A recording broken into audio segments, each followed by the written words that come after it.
বিসমিল্লাহির রহমানির রহিম। হে সমস্ত জগতবাসী, আজ আমি শামীম আলী চিশতি আপনাদের সামনে কিছু আলোচনা নিয়ে আসলাম। সে আলোচনাটি হলো যে আল্লাহ একদিন 16 আনার হিসেব নেবেন।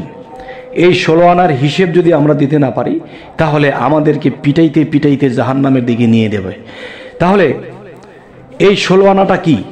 এই 16 আনাটা কোনো ভাগ আছে, বা এই 16 আনার কোনো আলাদা কোনো আলোচনা আছে, বা এই 16 আনা কি আলাদা আলাদা কোনো বিষয়?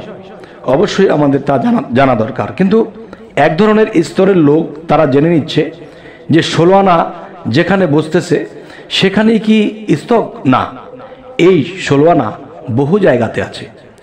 সেই 16 আনার হিসেব নিয়ে আজ আপনাদের সামনে আলোচনাটি করব। অবশ্যই সম্পূর্ণ আলোচনাটি শুনবেন। এই 16 আনা বিষয়টা হলো কয়েকটি স্তরে, কয়েকটি ভাগে।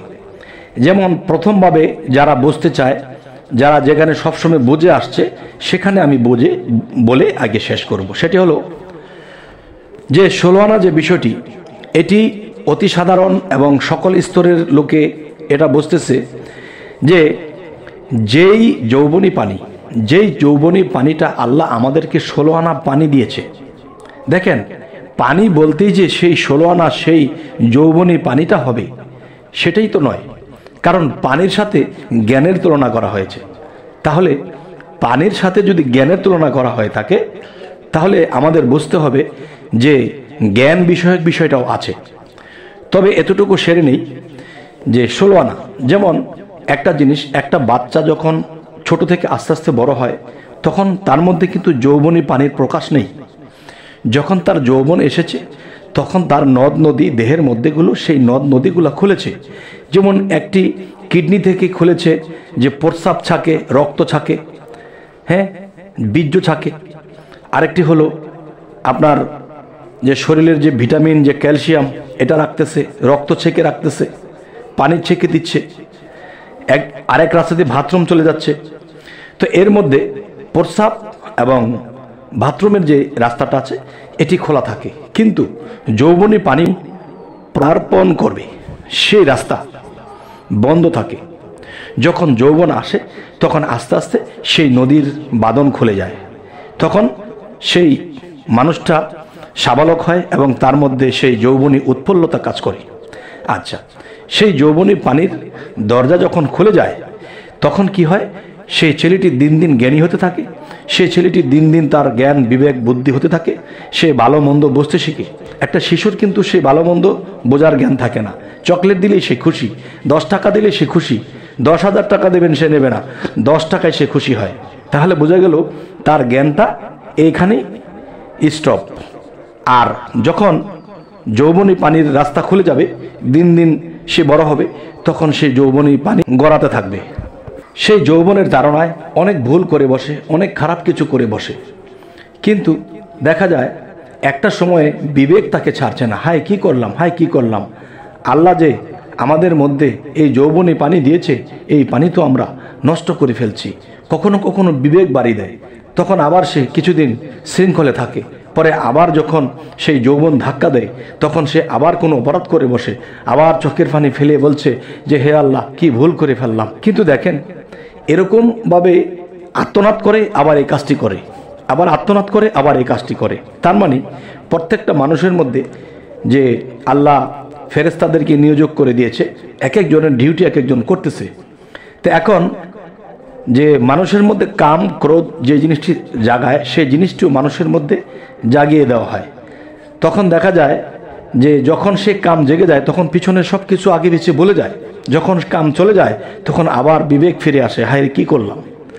আচ্ছা, তো এই আতঙ্কে যৌবনপ্রাপ্ত যারা, তাদের এই জীবনটা এরকম কাটে, তো ভিতরে ভিতরে ফাটে। কিন্তু কি করার? এখানে যেটা করার সেটা হলো যতটুকু নিজেকে সংযত রাখা যায়, যতটুকু খাবার খাদ্য বেছে বেছে খাওয়া যায়, যতটুকু সংযত থাকা যায়। আচ্ছা, তাহলে এই পানিটা ঘুমের গড়েও চলে যায়, স্বপ্নদোষ হয়ে চলে যায়। এই পানিটা বিভিন্ন কুদৃষ্টির কারণেও এই পানিটা চলে যায়। তাহলে এটা তো রাখা যায় না। আচ্ছা, তাহলে একদল মানুষ এখানে ভাবছে যে এই 16 আনার হিসেব কি করে দেব? আমাদের এই পানি তো নষ্ট হচ্ছে, আল্লাহর আইনের বাহিরে নষ্ট হচ্ছে, কিভাবে এই পানির হিসেব দেব? এটাকে একটা 16 আনা ধরা হয়েছে। এবার আসবো, আল্লাহ কিন্তু কোরআনে বলেছে যে আমি তোমাদেরকে 16 আনা দিয়েছিলাম, আমার 16 আনার হিসেব দাও। এখন যেই যৌবনের পানি নষ্ট হয়েছে এটার হিসেব তো আছে, সেটা তো দিতে পারবো না। শেষ পর্যন্ত আল্লাহ যে বলেছে আমাকে 16 আনা হিসেব দাও, তখন সেই 16 আনা কি শুধু এই যৌবনী পানির কথাই বলা হয়েছে, নাকি আরও কিছু আছে?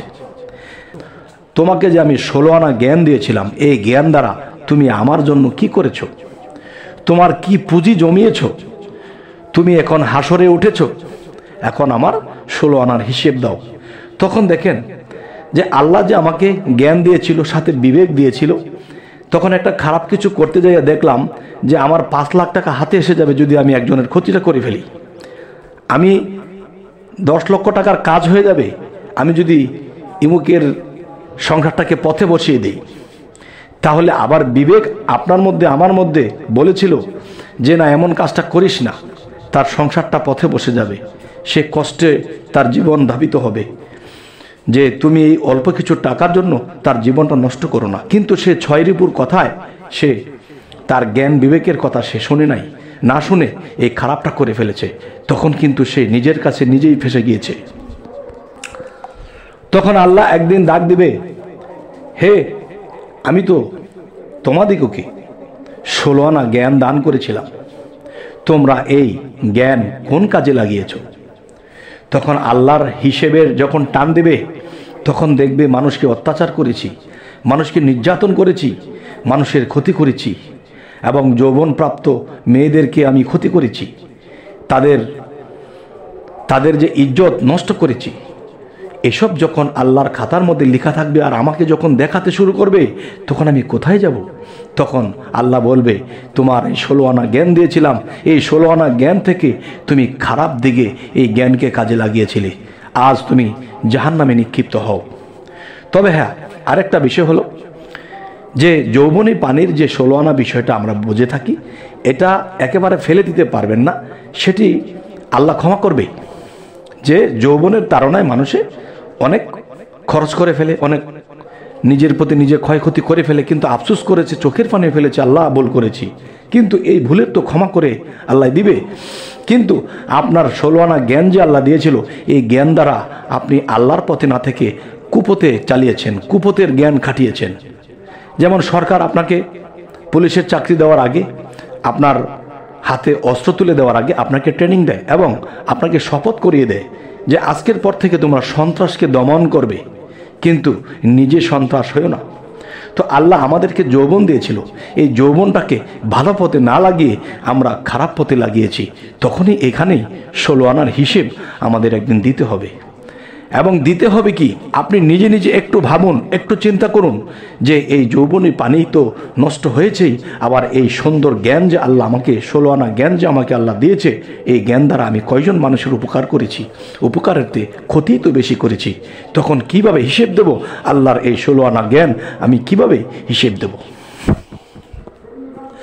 তবে হে সমস্ত জগতবাসী, জানি না 16 আনা বিষয় কি আপনাদেরকে আমি কি বুঝিয়ে বলতে পারলাম কিনা। তবে আমাদের চ্যানেলে যদি নতুন হয়ে থাকেন অবশ্যই সাবস্ক্রাইব করে নিন, এবং পরবর্তীতে কী ধরনের আলোচনা চাইছেন অবশ্যই জানাবেন, এবং সে ধরনের আলোচনা আপনাদের সামনে আনার চেষ্টা করব। তো সকলে ভালো থাকবেন, আল্লাহ হাফিজ।